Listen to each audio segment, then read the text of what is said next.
It's always a pleasure to be able to come and talk about ideas that I think are important to people who are doing important work. And I hope as we go through, you can actually have a bit of a dialogue, and I really hope the film plays. Okay, we have one little short movie segment, so keep your fingers crossed. My name's the name on the slide. Some of us were talking about the Department of Mount Sinai, and it's a kind of a commune. So, in fact, anytime any of us do a presentation, it's thanks to a bunch of other people. In particular, Bob Monder, who's a close colleague of mine, has worked on these ideas with me, and Claire Payne, who's a trauma specialist at our hospital, was kind enough to supply a big whack of slides, and just completely ripped her off of a presentation that she did on Friday.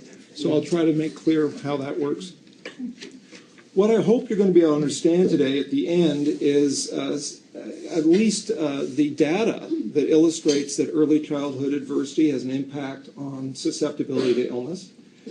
Give you some sense of a model that we use at Mount Sinai for understanding that, not just understanding it, but working with patients quickly and easily in the moment when you don't have time to do a great in-depth psychiatric assessment. And utilize the knowledge that you can gain from the person's developmental history as an insight into the way they cope with things, and use that as they deal with the illness. Now, Anne talked about her time with me as a student. When I was a student at Mount Sinai in, I hesitate to say, 1986, Dr. Stephen Wu. Does that name mean anything to anybody? I choke up talking about Stephen. Stephen established the clinic. And I was a resident, so we started the clinic, and now this is what the clinic does. So last year they had 460 visits. They saw 109 new people in individual assessments, and they did a couple of family assessments. So there's a lot of work going on at Mount Sinai in terms of HIV work, and it's in place to support folks like you in the community that are doing similar work. Okay, what's the idea for today? The idea is actually an idea about evolution. It's an idea about adaptation. These are Darwin's finches. Everybody knows this story, right? That depending on the food source that was available, the finches developed different sized beaks because that let them exploit the environment. And the message is that environment shapes individuals, and that you can tell something about an individual by the environment they're in. And that stays with them, in many cases, lifelong, and impacts on how they deal with other challenges later in life, particularly the challenges associated with illness. Okay, so this is the other thing I cry about. Let's hope I don't cry about this one either. Here's the movie.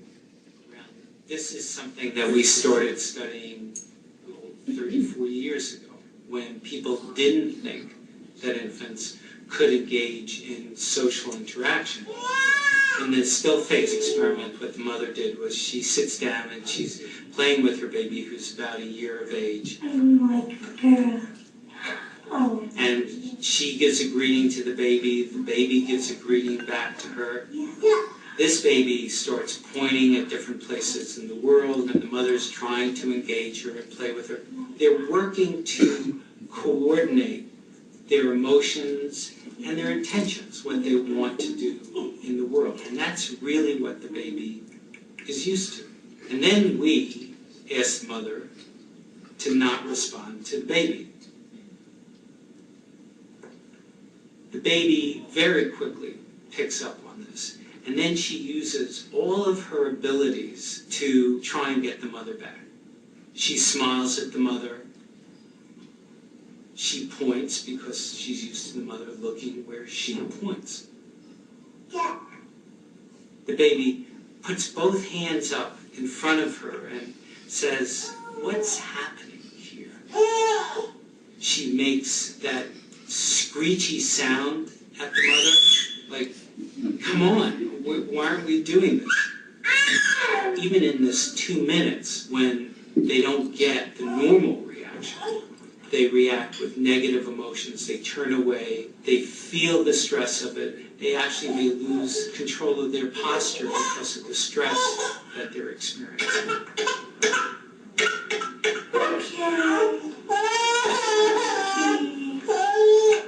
I'm here. It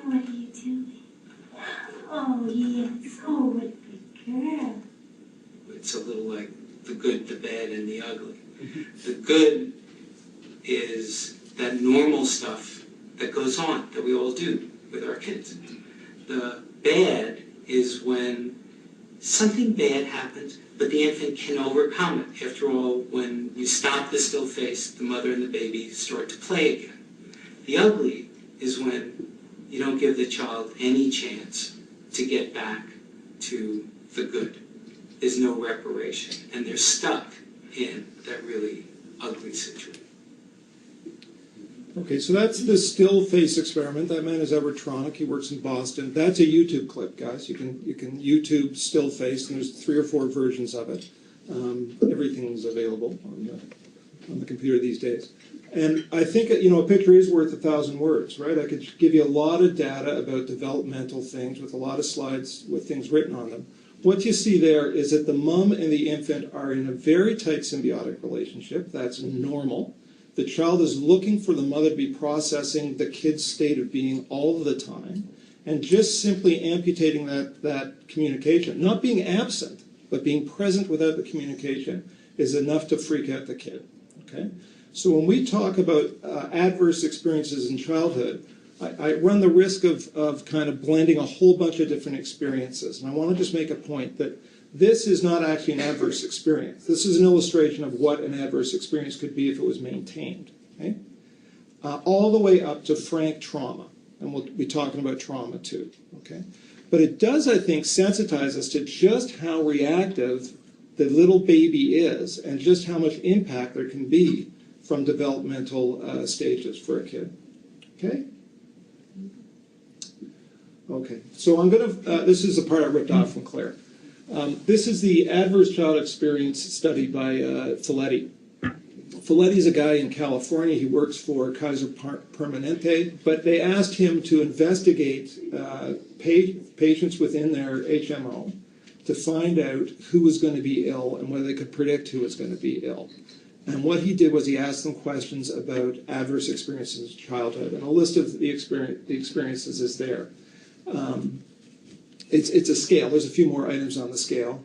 It is obviously retrospective, right? He's not getting the kids and then following them along. He's asking adults what their experience was as kids. But he's not saying, did something funky happen to you, or tell me how much that affected you. He's saying, was your dad incarcerated? Was there any drug use in the house? It's a yes or no question. You get 1 point. So if you were sexually interfered with when you were 5 by one uncle once, that's 1 point. If you're sexually interfered with for your whole adolescence by somebody else, still 1 point. Okay? So it's a yes or no kind of thing. And although we always worry about retrospective stuff, it is probably an underestimation in a lot of ways of what people's experience really was. And I'm going to hit you with a bunch of graphs because I want to make a point. And the point is the shape of the graphs. Okay? So the axes didn't come out well here. But what we have here is along the x-axis, as you go to the right, we have more adverse experiences. So the first bar is 0 adverse experience, and the far bar is typically 6 or greater than 6 adverse experiences. And the y-axis is some measure of frequency. It might be odds ratio, it might be number of patients, might be percentage of patients. And as you can see, and in this graph, red is women and yellow is men. So the more adverse experience you have in your childhood, as an adult, the more likely you are to have chronic depression. Women more than men. Not surprisingly, the more likely you are to be prescribed an antidepressant, right? So this is 50 years after the adverse experience, and you're seeing people getting more psychotropic prescribing. When you look at a disease like chronic bronchitis, did anybody think chronic bronchitis would be related to adverse childhood experience? Who's a step ahead of me? What's the link? How does that work? Asthma is one of those things, yeah. It's one of those illnesses, and you can see it's the same shape, right? As you have more risk factors, you get more odds of having that illness. Why would a kid with adverse experience be more likely to have lung disease? They're more likely to smoke. They're more likely to smoke. So one of the mechanisms for this is that the kids who have tough childhood experience are more susceptible to using the things that people use to calm themselves down. There's the big 5, right? There's tobacco, alcohol, drugs, sex, food. Okay? So when you look at the illnesses, stroke, same thing, probably smoking. Hepatitis or jaundice, right? This is a lot of hep C. This is a lot of probably sexually transmitted hepatitis. Smoking, okay? So you see that the kids that have this tough experience are more likely to have these risk behaviors and are more likely to manifest the illnesses that go with those risk behaviors. Let's look at some of the stuff that might be particularly relevant for your patient population. You look at people who are drinking a lot, same deal. If they define themselves as alcoholic, they're more likely to have had adverse childhood experience. Intravenous drug use, same deal. I'm just flying by these because the shape of the graph is always the same, right? And I want to make the point. So striking increase with intravenous drug use. So if you had a terrible childhood, you're 46 times more likely to be an intravenous drug user than if you didn't have an adverse childhood experience. Which means, of course, right, that some of the patients we're seeing are selected for having shitty childhoods. Right? We have to take that into account when we're seeing our patients. Teen sexual behaviors. This is the bars are the same thing, right? The low bar on the left is like 0 or 1 adverse experience. The high bar is more frequent adverse experience. Intercourse by age 15, teen pregnancy, teen paternity, greater likelihood of more than 50 sexual partners. So that hypothesis that we just generated amongst us here, that adverse childhood experience leads to these high-risk behaviors because they regulate your mood and your affect, seems to be borne out by the data. And in fact, when you look at the overall study, those are the risks that have been associated with this pattern, and those are the diseases that have been proven to be connected with this pattern. They just published something on rheumatological illness, hyperactive immunological illness as opposed to hypoactive immunological illness, and migraines. I think the message is, no matter what they look at, they're going to find this correlation, right? Because we're talking about folks that are stressed and having difficulty. So, what's the data? The data is, if you had a tough time in your household as a kid, you're more likely to manifest adult illness.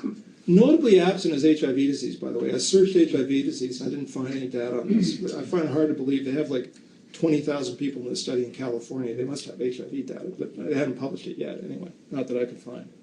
But you can see that some of the risk factors for HIV, intravenous drug use, more than 50 sexual partners, some of those things are in there. Okay, so that's the data on that we have quite straightforwardly on how crappy childhoods relate to later illness. I want to talk to you now about a related idea, which is how the experience of illness can exacerbate those kinds of feelings or those kinds of coping strategies. So this is a slide that we've used for 10 years to try to make this point. This is, anybody know what this is? This, ladies and gentlemen, is modern medicine. Okay, this is a picture that the Hospital for Sick Children used to brag about their new treatment, which was a croup tent in like 1926 or something, right? So this was them at their best. University Avenue, doing what we do. Does anybody look at that? Right, it's almost as disturbing as the still face, isn't it? Does anybody look at that and not think that that kid's having a tough time there? Right, in a tent, isolated, surrounded by machines, no people in sight, nobody holding his hand. Poor guy doesn't even have a teddy bear, right? He looks scared. So it's a bit dramatic maybe, but it makes a point, eh? Illness pulls out of us. Illness is a stress, it's a threat. Coming into the hospital is a threat. The medications we give for things like HIV change people in ways that they're not comfortable with. It makes them feel not like themselves. That's a threat. So illness pulls experience out, and whatever your kind of native, born in your developmental pathway coping strategy is likely to be pulled out of you as well. So this is the idea. You get a disease, particularly a chronic disease. There's a lot of uncertainty associated with it. There's a lot of suffering. There's enduring change in your body, in yourself, in your relationship, and how much you can work. And there are outcomes. And the outcomes are better or worse depending on how people manage those kinds of challenges. Now, if you do a psych residency, we can spend 5 years training you in models of personality or behavior. If you do psychoanalytic training, that takes a bit longer than 5 years, often. What folks at the front line need, whether it's psychiatrists like me going to the ICU to see somebody that might be just devented and can't speak that well, or in the emergency room when you go down, somebody's in crisis, or presumably in an intake in whatever settings you work with. You need something you can do quickly and effectively and yet is truthful, right? That has some veracity to it. And that's the question. The question is, how can we get a rapid fix on people's ways of coping? How can we understand them relatively quickly and use that in our communication style with them? And the answer in medicine historically is we give you a prototype. So that's a textbook case, right? So I suspect it applies in nursing and other disciplines as well. When we teach people about what depression looks like, we say this is what a depressed guy looks like. He's got low mood and he's guilty and he doesn't take pleasure in anything and he can't sleep, and that's what depression looks like. And then you go to the clinic and you see somebody, and the poor clerk asks those questions, and they get some of them, and they say, well, he doesn't meet criteria for depression. And the staff guy's going, he's depressed. Why is he depressed? Because it's a cloud, right? The actual typical prototype may not actually even really exist clinically, but it's a way of organizing what the symptoms are for people. And over time with experience, you get to know what the kind of manifestations of those are in real people. So I'm going to give you a few prototypes of something that's called attachment style, and we're going to think about it together. You can think of yourself. This is actually a self-rating scale for attachment subtypes. You can think of yourself. You can think of a patient that you have difficulty with. I don't mean a complicated patient. I mean a patient that makes you feel uncomfortable, uptight, worries you. You find yourself thinking about them after the clinic, right? That kind of difficult patient. Okay. And then we'll talk about how you can use that understanding of them to guide their management. Okay, so this is prototype 1. I find it relatively easy to get close to others, and I'm comfortable depending on them and having them depend on me. I don't often worry about being abandoned or about someone getting too close to me. Pretty good, eh? Prototype number 2.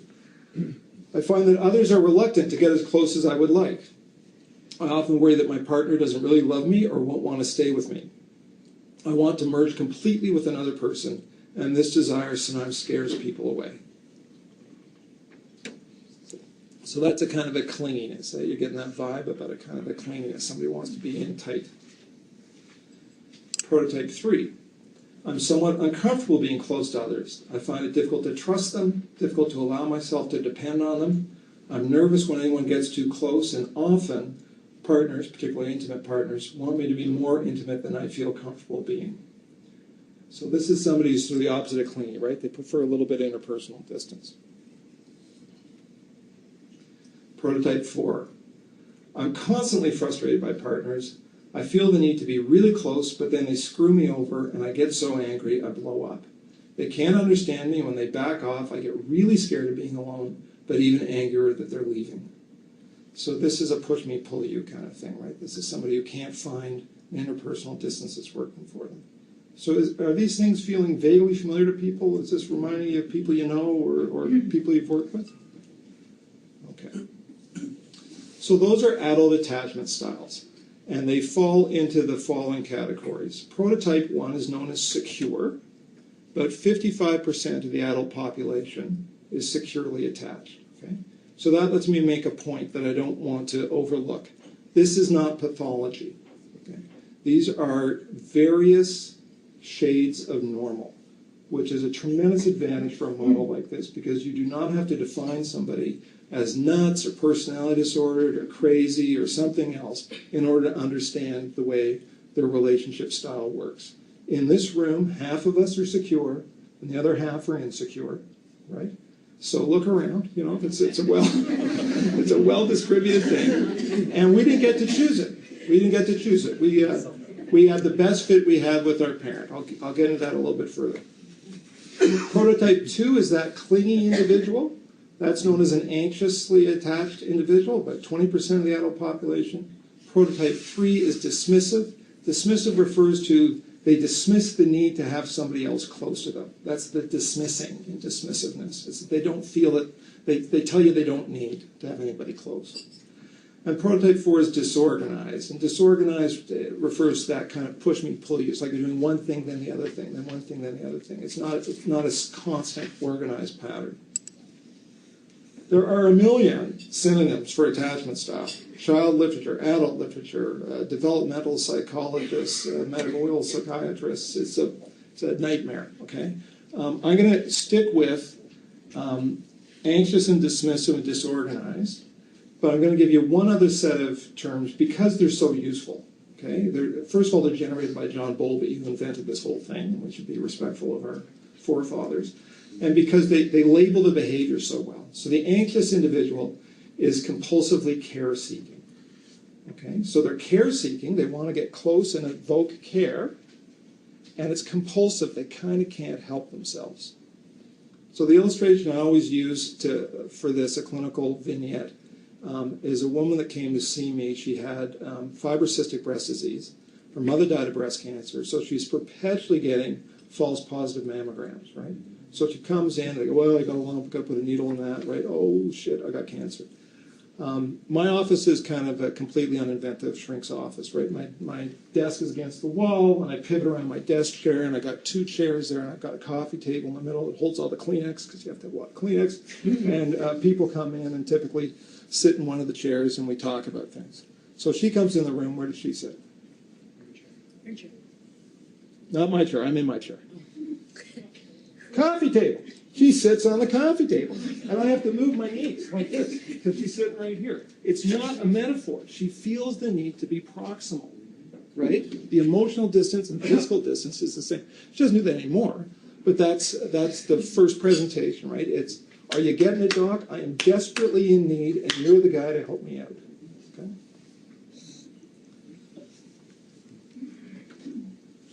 Okay, let's just take one slide about development, because I feel like if we don't do anything about development, it's going to be left kind of hanging for you. Again, rather than give you a lot of data, let's give you the kind of the metaphor. This is how Bowlby, I'm told, explained this. This is the metaphor of the barking dog. And what you have is a mom and a baby separated by a barking dog. The barking dog is a threat, right? It's scary. So the question is, what's the baby to do? So let's hear from you guys. What's the baby to do? Baby's going to cry. Baby's going to cry. If the baby cries out, Bowlby argues it's a secure kid. Why is it a secure kid? Because it believes that its cry will evoke a behavior from mom that will rescue it. Okay? Because it's a little risky to cry out. Okay? Right? So if it believes mom will rescue it, it'll cry out. So that's one behavior that denotes security. All right? So it has faith in the mom. That's the message there. What else might the baby do? Shuts down. Shuts down.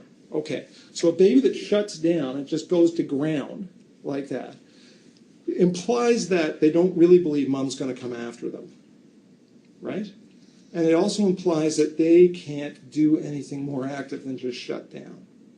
Okay? So that's a kind of a disorganized idea, even though it doesn't look disorganized in the moment.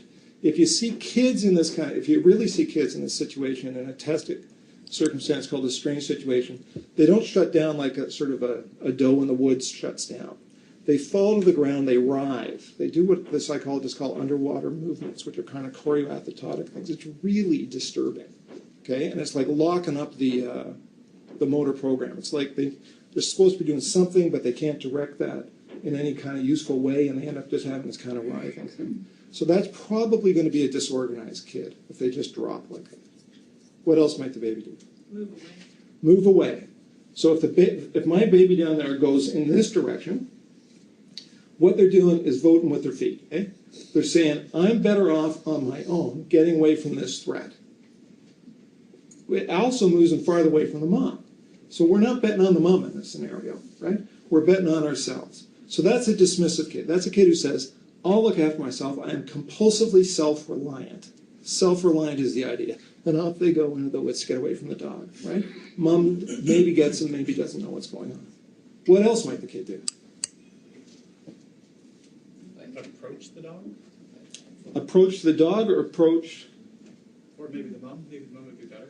Well, the point is... You're so kind. Thank you very much. The baby can try to get to mom.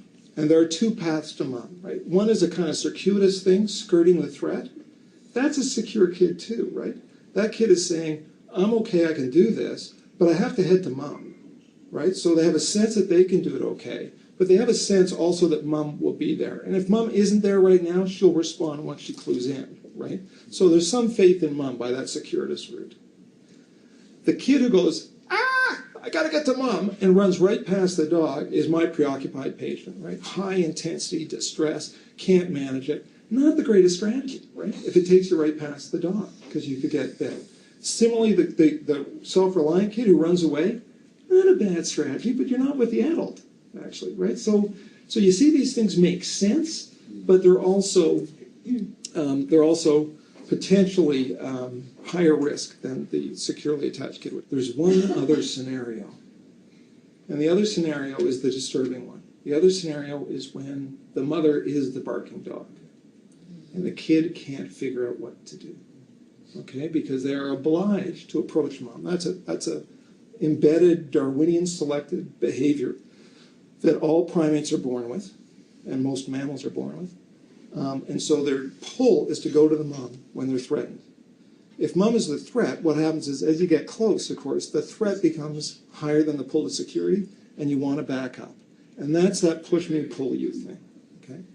And you guys, I don't have to tell you stories from my clinical practice. You guys have all dealt with patients or individuals, clients, who can tell you stories of really abject, distressing things that happen with their parents or with their caregivers that create this kind of context.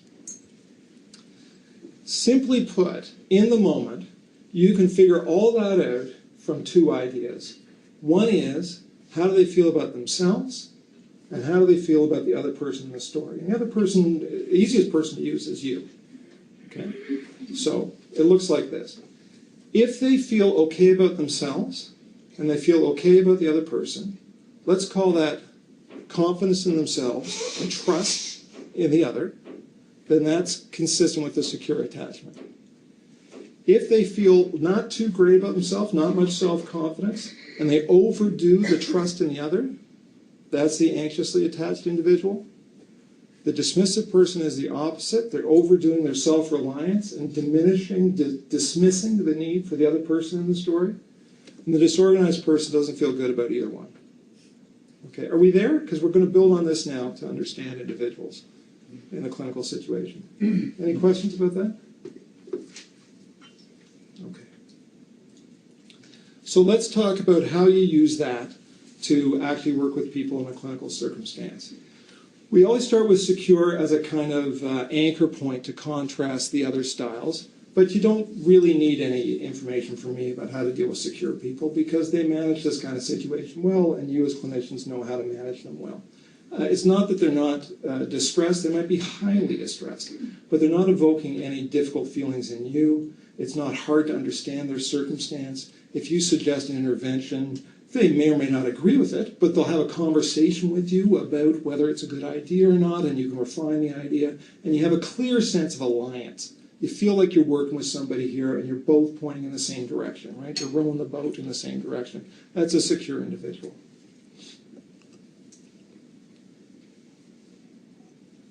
The anxious individual is preoccupied with fear. That's the critical thing to recognize. That lady who comes in and sits on my table is frantically scared.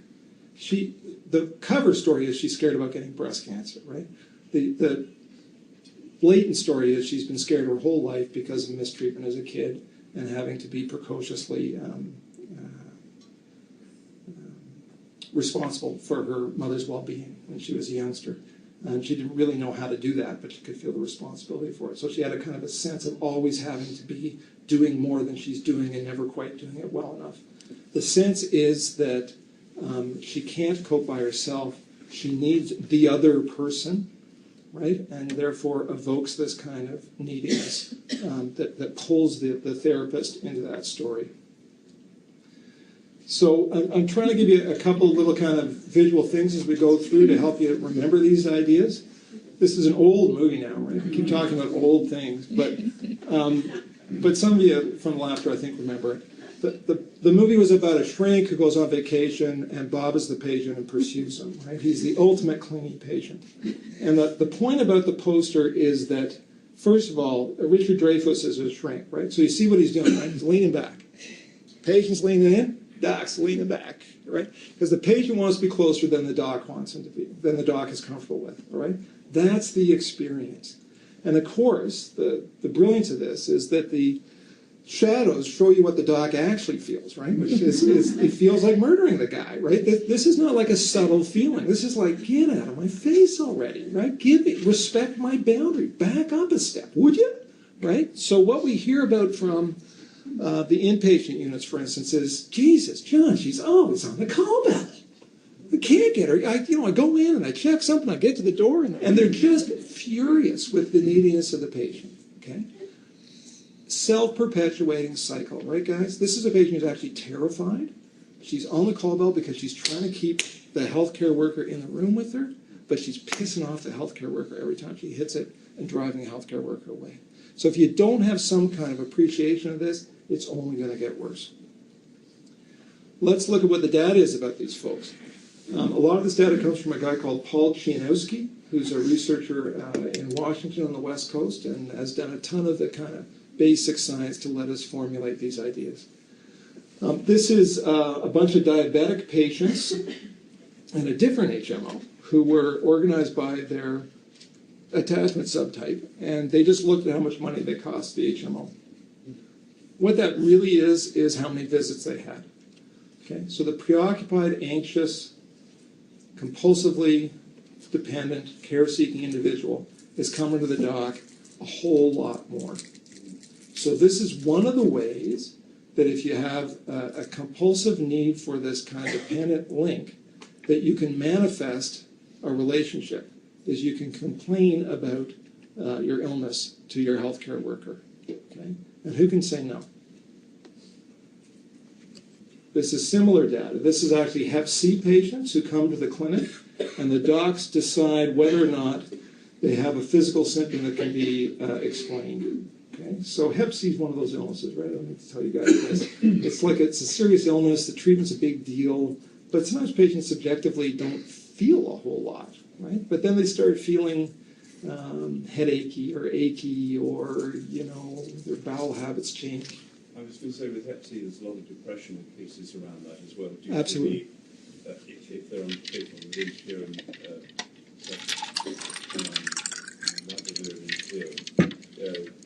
depression is very much a side effect.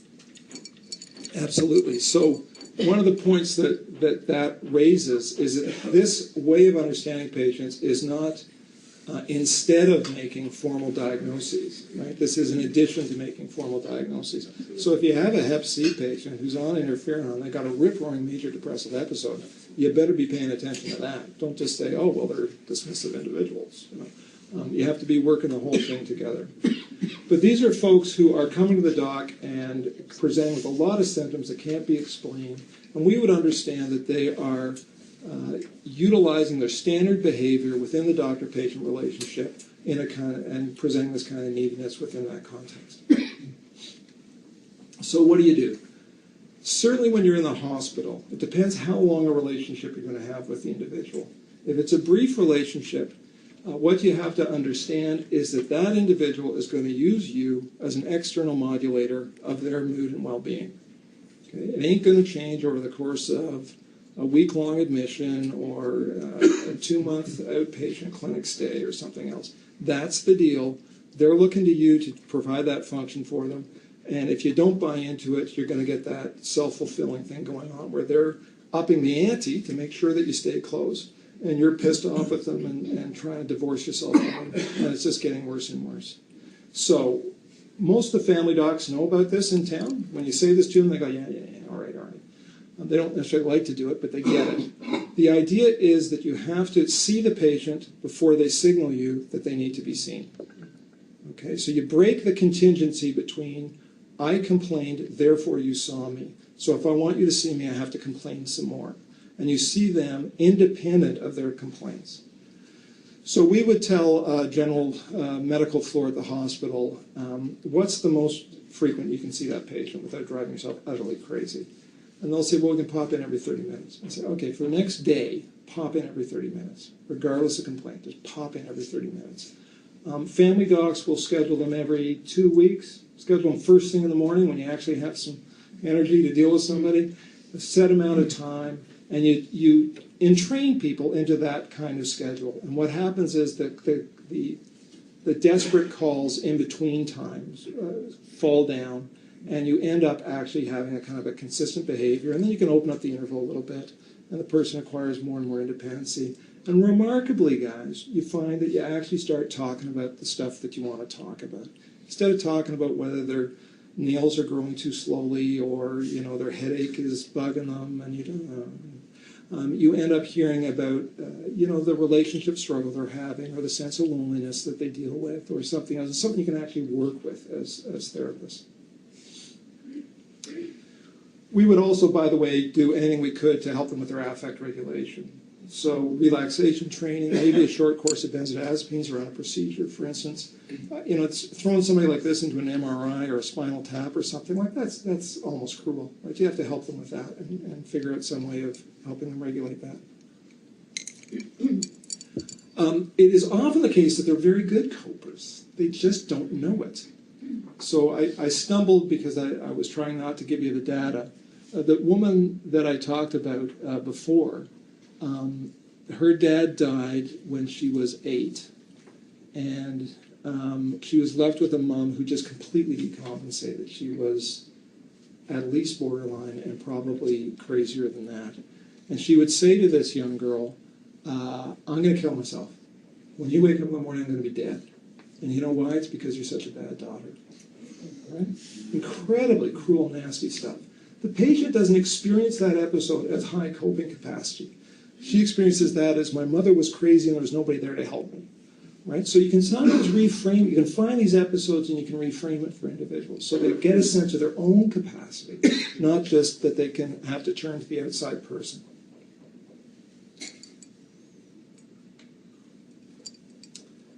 Interesting little study here.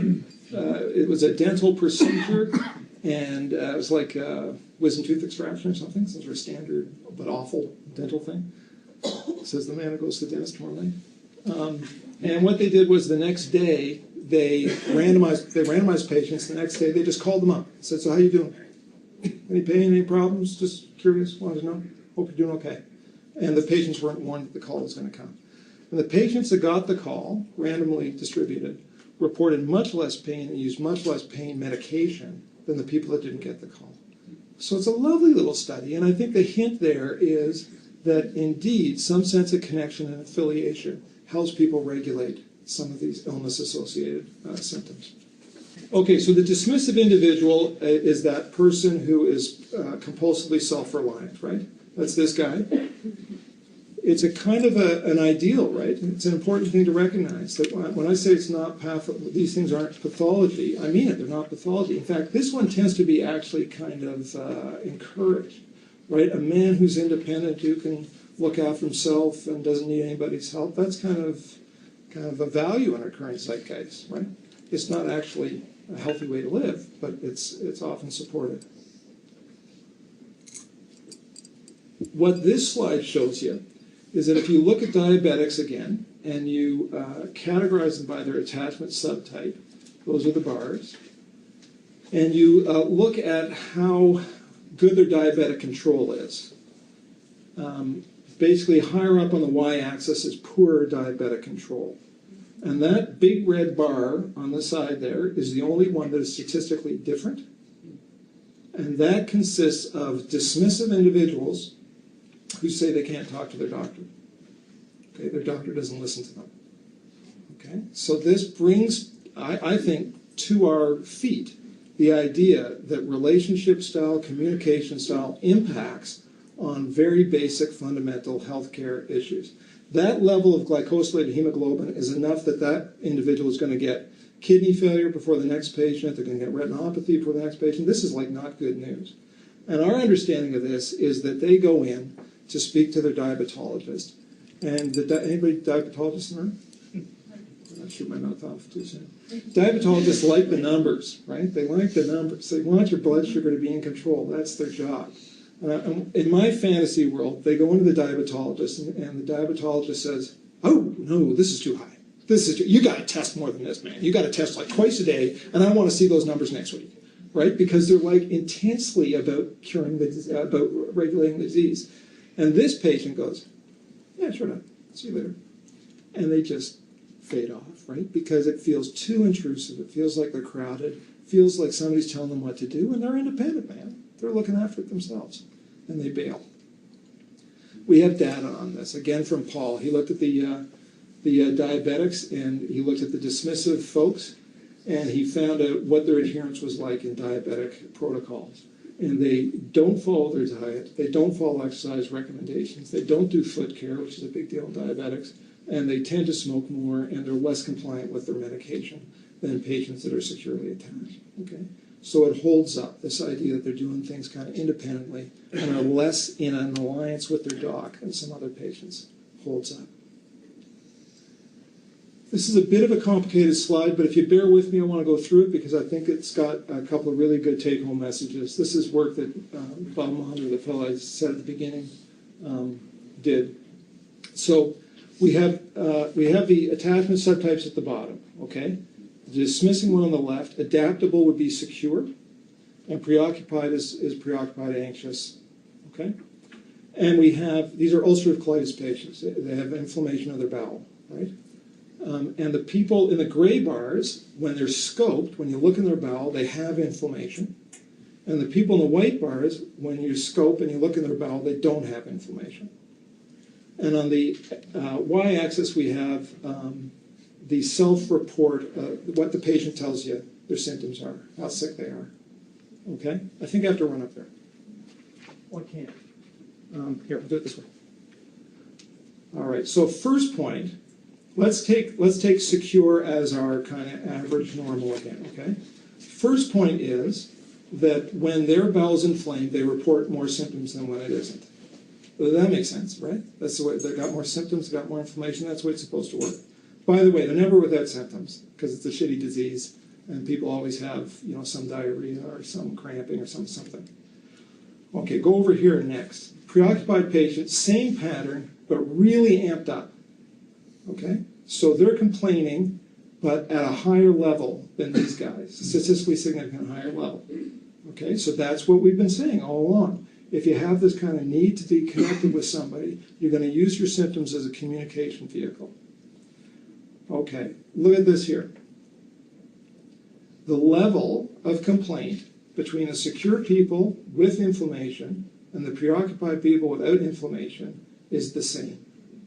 So if you're a doctor and you think you can tell what's going on in your patient's bowel by the level of complaint, you're pissing up a rope unless you know their attachment style, right? You have to know what that is. So this is an argument for what? This is an argument for continued care, right? This is not good for a walk-in clinic. This is not good for a clinic where the new house staff goes in every month and picks up a chart and goes, "So, how are you feeling today?" And the patient just thinks, this person doesn't know me from Adam, right? The doctor has to know what that patient's level of complaints was last time to be able to make sense of this. Last point, the dismissing individuals just don't complain. And in fact, this is not a statistical difference. Okay, so whether they're inflamed or not, they complain the same. Okay, so you can't tell with a dismissive individual what's going on. So that's why we like this model, because there's evidence to support that it really does make a difference. So what's the deal with these guys? The deal with these guys is you can't crowd them. You have to be respectful of the distance. This is the kind of person you're likely to call Mr. or Ms. So-and-so. This is a person, I make a point generally of not standing at the bedside because it feels too, power hierarchy kind of. But for sure, this is a person you're going to pull up a chair. You're not going to sit on the bed, right? You're going to pull up a chair, give them distance, and talk to them from a respectful distance. And you frame anything you need as a return to self-reliance. That's what they want. They want to not feel dependent, So you say, look, I know you don't want to have this test, but it's getting this test that will let us kick you out of the hospital, and you certainly want to be out of the hospital. So let's do the test, and you can get out. Okay, so you don't get into a power struggle about the test. You get into a kind of agreement with the patient about what's more significant, and that is restoring their independence. And you be as flexible as you can. I gave this talk, a version of this talk, a couple of months ago, and one of the people in the audience said, well, aren't you giving in to them? Right? And that's the countertransference. That's the, oh, God damn, this is my hospital, I'm running water. That's where the power struggle comes. What's giving in? Giving in is nothing here, right? It's just making the system work and appreciating that this person has got a shtick that they come by honestly, and so do we, right? So let's not get into the hassle with them. Okay, home stretch, guys. The most disturbing ones, of course, are the disorganized individuals. That's that push me, pull you, unstable approach avoidance stuff I've been talking about. And in fact, there are actually two versions of this, and it's worth understanding the two versions. The easiest one to get is this fearful individual. Think of somebody who's sort of pathologically shy. Okay, so they don't actually feel like they're okay coping on their own, but they don't actually trust that you're going to help them. So they end up being kind of alone at home, but really worried. So the clearest case lately of an individual I've had like this was a woman who presented way too late with her breast cancer, right? And I think it's because of this. I think it's because she really didn't feel like she could come forward with a kind of embarrassing, female thing to her doctor. And by the time she presented, she had metastatic disease, which was just too bad. The other way that people withdraw is they angrily withdraw, right? They say, fuck you, I'm not doing a thing. And they back up. It's angrier than the dismissive individual. Dismissive individuals often cool hand Luke about it, right? They're, I don't think so, thanks. Right? But these folks are, you guys are messing with me, I can't stand this guy. And they're angry, but they're pulling back as they're angry. That fearful person, that person who's kind of alone at home scared, is least likely to schedule a regular maintenance kind of health check. They have the highest frequency of missing those appointments when they do schedule them, and then the highest frequency of coming in crisis. So how to piss off a clinic, right? You blow off the regular appointment, and then you present needing kind of acute care. They can't manage their anxiety well, and so they get all avoidant, and then they will, in fact, show up later because it just gets to be too difficult for them. Colleagues of ours in South Africa got patients in the emergency room to fill out a self-report measure on attachment. And then after the clinical contact, the casualty officer was asked, is this patient difficult or not? How difficult are they? And here we see the fearful patients were considered the most difficult patients. Okay? They're hard to engage with. It's hard to feel like you're on the same page and that things are working well with them. Okay, what's that about? So these are difficult patients, and these are patients that evoke dislike in healthcare workers. Okay? So again, I'm trying to give you the tools to help you manage this. This is actually a picture that a patient of Bob's brought in, saying, this is who I am. This is what I've been trying to tell you about all these years. Okay? This is this guy's self-image. Okay? Disturbing, eh? I think. Like sometimes people laugh a little bit because it's so disturbing. But this guy does not consider himself to be human. He does not consider himself to be fit for human consumption. And he is really, really in a tough spot. So if you're that creature, how do you relate when you get something like an HIV infection? You need to see doctors a lot. You need to see caregivers a lot. It's a real struggle. And the ability to do it is beyond them, really. So that's why they're disorganized. They're trying this and they're trying that. They're trying this and they're trying that. And they have no reliable strategy for relating, and they're very difficult to reliably connect with or provide solace to. So what do? We try to make sure everybody is thinking of the individual as scared and distressed, not as an asshole. They kind of are assholes, you know what I mean? Like interpersonally, they're being really difficult, and you have to kind of acknowledge that too, right? Because otherwise, you're telling people they can't feel what would be normal to feel when somebody is rude to them, for instance. But really, it comes from a place of fear. And you also have to do a lot of staff support. So again, in the inpatient unit, we'd be more likely to spend more time in the nursing station than in the patient's office, in the patient's room with a patient like this. Everybody has to be delivering the same message. It helps not to have 5 different people talking to the patient. That's a general rule, but it particularly applies here. And the expression we found that seems to like anchor teams is your usual standard of care. Fundamentally, guys, the idea here is that we presume an alliance with patients, right? We think they're depressed. If I give them an antidepressant and it helps their mood, they'll tell me their mood is better, and that'll help me titrate the drug. They have a physical pain. I'll give them a narcotic. Their pain will go down. Their pain score will go down. They don't know how much narcotic I need or don't need to give them. And we have this kind of communication going back and forth. You do not have that alliance and that kind of communication with this patient. It's veterinary, right? You don't really know what's going on, and so you have to have some other guide. If you try to go by the patient, you're going to get as disorganized as they are, because one moment they're telling you to fuck off, and the next moment they're telling you they need you like they never needed anybody else before. And what sense can you make of that? So to stabilize it, you do what you do with patients that have this disorder. Right? If this is a post-op patient after a colectomy, we know how to do that here. We are, what's our expression? We're the best medicine. We're the best medicine. We know how to do, and you get people back in their sense of themselves as competent clinicians, operating in a sense, as it were, a little independent of the patient. Suicidality is an issue, and we feel strongly that you should use psychiatry when you need to, in a circumstance. Psychiatry is okay with suicidality. We deal with it day in and day out. We know what to do with it, even if it means certifying somebody and bringing them to the emergency room. And that's the kind of intensity that you're going to need help with, and you shouldn't be left kind of hanging on to that, managing it, and worrying about it on the weekends by yourself. That just isn't on. Okay? When we see patients like this, we tell them to bring in supports. Right? That's the idea about attachment. If there's somebody they actually do have some kind of reasonable attachment with, I've neglected that point. You can have different attachment styles for different individuals. Okay, so somebody can be disorganized with their mom, but anxious with their dad, for instance, right?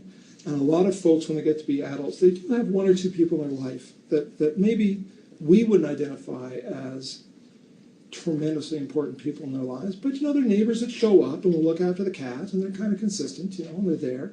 And you can ask them to recruit those people, because it's another set of ears that can help reassure them after the clinical content. Okay, so finishing up now, I want to get back to, because we're really talking about with those disorganized folks, we're really talking about folks who have been traumatized. This is not, they had a mom who did the still face on them for 2 minutes a day. These are folks that were sexually interfered with, were physically abused, were neglected, were mistreated. This was like bad news, okay? So we're talking about people really with complex PTSD from developmental stuff. And this is a study, courtesy of Claire Payne again, that did a meta-analysis on all the factors that impact on outcome in PTSD. And the thing that mattered most was the lack of social support after the event. So this is the hopeful statement. Even people that are really banged up and have had a terrible time, if we can provide them with social support, we can help them out. Okay? And that's the role that we all provide in the clinical work we do. So I'm going to give you a last illustration to try to give you a sense of this. This is a mother and baby, like we saw before. And this is the mental process. Okay, this is Paula Ravitz, another colleague. It used to be a dancer. And she does this. She says, the baby presents the mom with an emotion, like they're distressed and they're crying. The mom processes it in her brain and says, are you upset, sweetie? What's going on? She feeds that back to the baby. The baby processes that communication, and it goes in this kind of loop, back and forth continuously. The trouble with the still face is that it breaks that, right? That's the trouble with the still face. This is what's normally happening in a developmental sequence. And I would argue, guys, this is what happens in a psychotherapy or a patient contact. Patients want to know that you get them, you understand them, and they hear that from you, and they feel more secure because they have a sense that you get who they are and you appreciate their individuality. And then they feed that back to you with a sense of this is okay or it's not okay. And you have to keep refining that communication back and forth and back and forth. Never ends. Okay, so what I've tried to tell you is that early life adversity increases the risk of adult disease, but the attachment prototypes are a helpful way of managing it. Okay, and just at the end, I'll leave this stuff at the end maybe, there's a bunch of papers, and there's a book, because Claire Payne just wrote a book called The Hidden Epidemic, The Impact of Early Life Trauma on Health and Disease. And that's available for those people that want to pursue it further. Thanks for your attention.